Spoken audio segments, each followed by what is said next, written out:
Nacionais.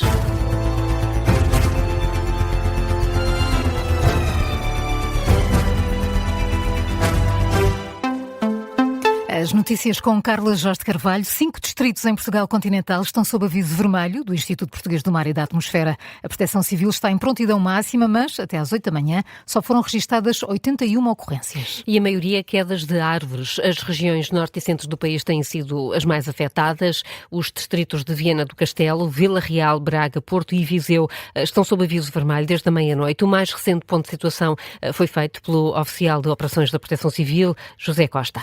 Temos o registro de 81 ocorrências relacionadas com a meteorologia adversa. 39 quedas de árvore, 23 limpezas de via, 9 quedas de estruturas e 10 movimentos de massas. As regiões mais afetadas foi a região norte, que teve o registro de 50 ocorrências. Depois, na região centro, verificaram-se 15 ocorrências. Na região de Lisboa e Alentejo foram 11 ocorrências, no Alentejo 4 ocorrências e, por fim, na região do Algarve, apenas uma ocorrência.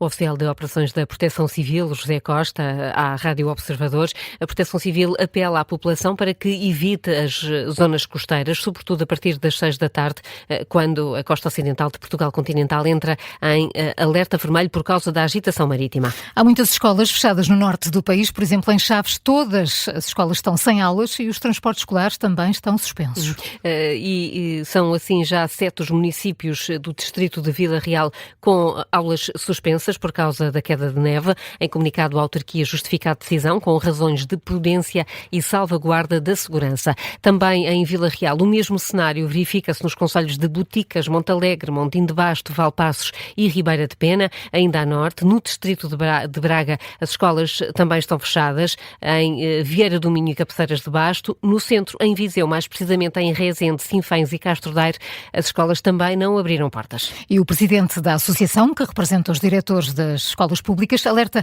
há várias escolas que precisam de obras de requalificação. Filipe Lima explica que a decisão de fechar escolas é tomada pelos estabelecimentos de ensino, articulados com as autarquias e as autoridades. Diz que o melhor é jogar pelo seguro, mas ainda assim lembra que várias escolas têm problemas estruturais e por isso pede urgência ao Governo nas obras de requalificação. O que nós pedimos ao Ministério da Educação, e isso está a acontecer e vai acontecer, é que requalifique as escolas. E ainda há bastantes escolas que, devido ao frio, por exemplo, os alunos têm que ir mais protegidos de suas casas, com um tipo de roupa muito propício a esta época, que é a época do inverno. Nós queríamos é que as escolas tivessem mais conforto térmico para que os nossos alunos e os nossos professores pudessem ter bem-estar durante a realização das aprendizagens. O apelo deixado por Filipe Lima, o presidente da Associação Nacional de Diretores de Agrupamentos e Escolas Públicas. Já nos transportes continua interrompida a circulação ferroviária na linha do Minho por causa da queda de uma árvore. A neve obrigou também a cortar a estrada municipal que liga Sinfãs e Castro Daire no distrito de Viseu. E na política há uma nova sondagem que coloca António José Seguro como o favorito na corrida a Belém. O candidato apoiado pelo PS consegue atrair a maioria dos eleitores de Marcos Mendes e de Gouveia e Melo para a segunda volta. É o que mostra o estudo de Intercampos para o Correio da Manhã e o Jornal de Negócios. Mais de 72% dos inquiridos que votaram em Marcos Mendes e no Almirante admitem agora votar em António José Seguro. A Ventura só atrai 7% dos votos de Gouveia e Melo e 3% dos votos de Marcos Mendes. Contas feitas, o candidato socialista é mesmo o preferido de mais de 60% dos inquiridos. A Ventura tem 24,5% das intenções de voto. Carlos Moedas, Assunção Cristas e Mariana Leitão dizem que vão votar em António José Seguro, mas é um apoio que surge sem entusiasmo. É o que diz o presidente da Câmara de Lisboa, que anuncia hoje em declarações ao Expresso que vai votar em Seguro pela capacidade que o socialista tem de não dividir a sociedade portuguesa. O mesmo fez Assunção Cristas no artigo de opinião no Expresso. A antiga líder do CDS escreve que é tempo de unir a direita humanista, moderada, tolerante e democrática no único voto possível e que, por isso, escolhe António José Seguro. São personalidades do PSD e do CDS, às quais se juntou também ontem Mariana Leitão. A líder da Iniciativa Liberal anunciou que vai votar em Seguro, mas que o faz a título individual. A IEL continua sem apoiar nenhum dos candidatos. O advogado Miguel Pereira Coutinho considera que não há razões para a instauração de um processo na Justiça depois da queixa de Luís Montenegro contra o autor de uma publicação nas redes sociais. Já o humorista Ricardo Araújo Pereira entende que o conteúdo do tweet é obviamente satírico. O assunto esteve em discussão no Explicador desta manhã. O Primeiro-Ministro anunciou que vai apresentar queixa contra o autor da conta Vox Vargas, que fez uma publicação com uma suposta mensagem enviada por Luís Montenegro a Donald Trump. Em comunicado, o gabinete do chefe do governo alega desinformação, enquanto o autor do tweet diz que se trata de um conteúdo satírico. Esta manhã, o advogado Miguel Pereira Coutinho diz entender o argumento de Luís Montenegro. Uma coisa é, por exemplo, se eu for a uma página de internet que é identificada como sátira, ou, por exemplo, uma coluna de jornal em que eu acedo e vejo que, de facto, aquilo tem ali um contorno humorístico, um contorno de sátira, e depois, nesse sentido, eu identifico aquilo como portanto, com o enquadramento que o próprio autor quis dar. A partir do momento em que isso depois é disseminado, pode, de facto, levar a uma desinformação, que acho que, nesse caso, pronto, de facto, o Primeiro-Ministro pode e deve tomar uma posição. Ainda assim, Miguel Pereira Coutinho entende que o gabinete do Primeiro-Ministro deveria ter reagido de outra forma, uma vez que, na opinião do advogado, este processo não tem pernas para andar. Não me parece. Uma coisa é, por exemplo, aquilo que se justificaria era o gabinete de comunicação, no fundo, tentar sensibilizar ou fazer E fazer um desmentido. Fazer um desmentido ou esclarecimento público. Fazer com processos, acho que estamos a caminhar para um caminho que se calhar não é exatamente que nós queremos. Esta manhã ouvimos também Ricardo Araújo Pereira, que alerta para o perigo de se controlar ou tentar controlar os conteúdos humorísticos. A questão é a seguinte: aquele autor pretende desinformar. A melhor estratégia para desinformar em Portugal é fazer uma publicação em inglês. Segundo ponto, realmente, se a gente concorda que, olhando para aquilo, a gente percebe que se trata de uma peça ostensivamente satírica, nós podemos concluir, mas há pessoas que vão pensar que aquilo é verdadeiro. Certo, mas essas pessoas estão enganadas.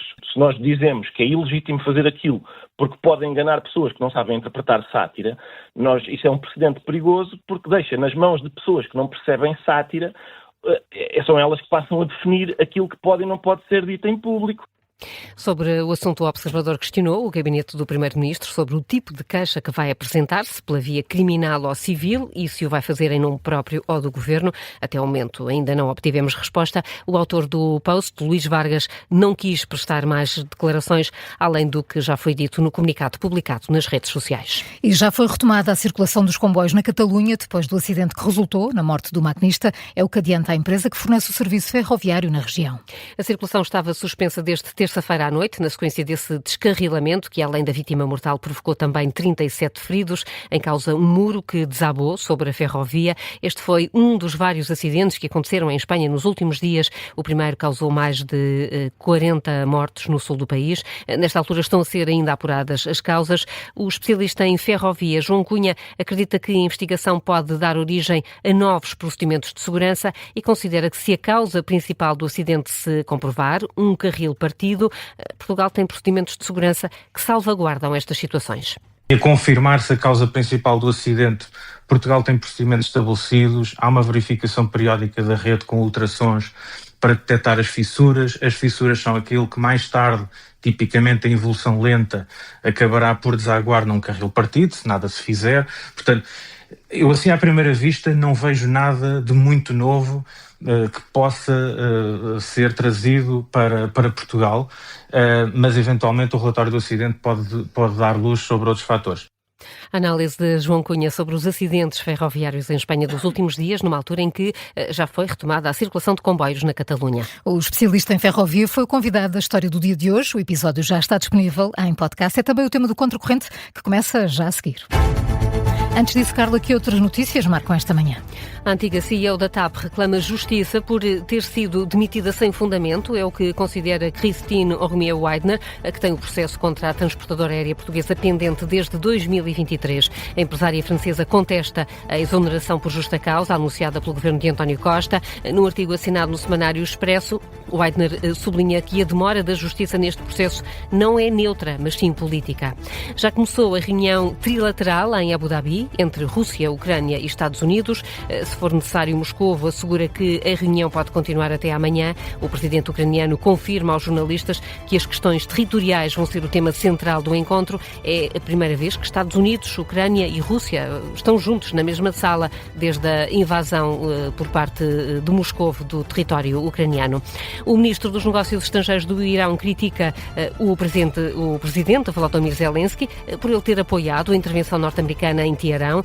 Diz, e passo a citar, o mundo está farto de palhaços. O diplomata dirigiu-se hoje ao líder da Ucrânia, deixando críticas, além das acusações de apoio a uma agressão ilegal. O líder da diplomacia de Teherão acusa Zelensky de esgravatar os bolsos dos contribuintes americanos e europeus para encher os bolsos de generais corruptos. Críticas duras do responsável do Executivo da República Islâmica do Irão.